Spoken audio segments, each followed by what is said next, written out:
এই দুদিন ধরে ভীষণই ঠান্ডা লেগে আছে, আর এই ঠান্ডায় একটু ঝালঝাল খাবার খেতে বেশ ভালো লাগে। কাল রাতে ভাবছিলাম যে ঝালঝাল করে কি খাওয়া যায়, তো ফ্রিজ খুলে দেখলাম ফ্রিজে 2 পিস মাছ পড়ে আছে। তখনই মাথায় একটা আইডিয়া এলো যে এই মাছটা দিয়ে এমন একটা খাবার বানাবো যার জন্য তরকারিরও প্রয়োজন হবে না, এবং এটা খেলেই পুরো পেট ভর্তি হয়ে যাবে। এটা বানানোর জন্য প্রথমে নুন হলুদে মাছটাকে খুব ভালো করে সেদ্ধ করে কাঁটাটা বেছে নিয়েছি। এবার ওর মধ্যে কুচানো পেঁয়াজ, কাঁচা লঙ্কা, আদা রসুনের পেস্ট, স্বাদ মতো নুন, ধনে গুঁড়ো, জিরে গুঁড়ো, গরম মশলা আর একটা ডিম দিয়ে খুব ভালো করে মিক্সড করে নেব।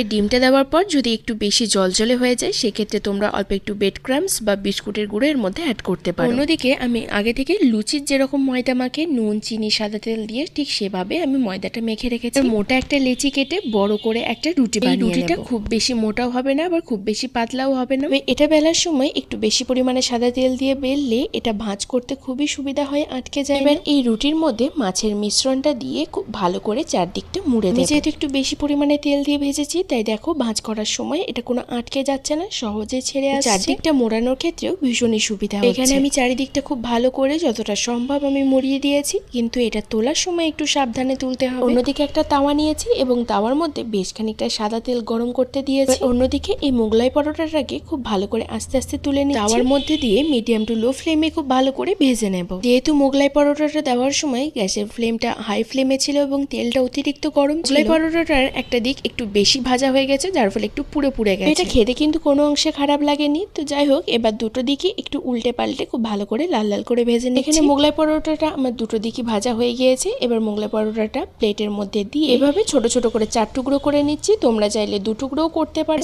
রেডি হয়ে গেছে আমাদের ফিশ মোগলাই পরোটা বা মাছের মোগলাই পরোটা, যেটা খেতে কিন্তু খুবই সুন্দর হয়েছিল। আমি যদিও ফার্স্ট টাইম ট্রাই করেছিলাম, আমার অসম্ভব সুন্দর খেতে লেগেছিল। তোমরাও একবার ট্রাই করো এবং আমাকে জানিও তোমাদের কেমন লাগলো। তো আজকের ভিডিওটা এত পর্যন্তই।